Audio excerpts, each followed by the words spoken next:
ایک آخری چیز وہ بس یہ ہے کہ آپ کو پتا ہے کہ آج خارج میں کیا خبر چل رہی ہے کیا کہ امریکن صدر جو بائیڈن کے انرجی سیکیورٹی ایڈوائزر اس وقت اسرائیل میں ہیں، جہاں پر وہ کہہ رہے ہیں کہ جی اس کے بعد جب ہمیں غزہ کے لوگوں کی مدد کرنی ہوگی تو ظاہر ہے کہ سب سے پہلے تو ان کی جو گیس فیلڈز ہیں ان کو ہمیں ڈیولپ کرنا ہوگا. تو وہی بات ہوئی نا کتنے دن پہلے، میرے خیال پچھلے ہفتے آپ ہی اس پہ بات کر رہے تھے. تو اصل گیم یہ ہے سر، باقی سب باتیں حلوائی کی دکان پہ دادا جی کی فاتحہ. اچھا گفتگو جو ہے میں بھی کرنا چاہتا تھا. میں صرف ایک جملہ کہوں گا، اس کے بعد میں بریک لے لوں گا.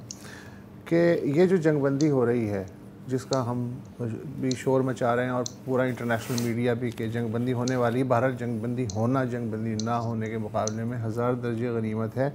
لیکن اگر فرض کریں آج جنگ بندی کا اعلان ہو جاتا ہے تو آپ یہ دیکھیں کہ 13,000 سے زائد لاشیں گرنے کے بعد 46ویں دن جنگ بندی حلال ہو گئی ہے. اور یہی جنگ بندی اب سے مسلسل 40 دن تک حرام تھی امریکہ کے نزدیک، جرمنی کے نزدیک اور باقی جو یورپی طاقتیں ہیں ان کے نزدیک.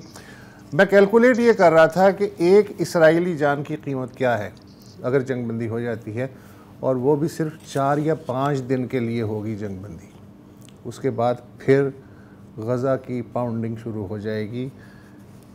1200 اسرائیلی آفیشلی ڈکلیئر کیے گئے ہیں کہ وہ حماس کے حملے میں ہلاک ہوئے. 13,000 فلسطینی جاں بحق ہو چکے ہیں. اس کا مطلب یہ ہے کہ ایک اسرائیلی کی جان کی قیمت 1300 فلسطینیوں کی لاشیں ہیں. اس کے بدلے آپ 5 دن کی جنگ بندی خرید سکتے ہیں.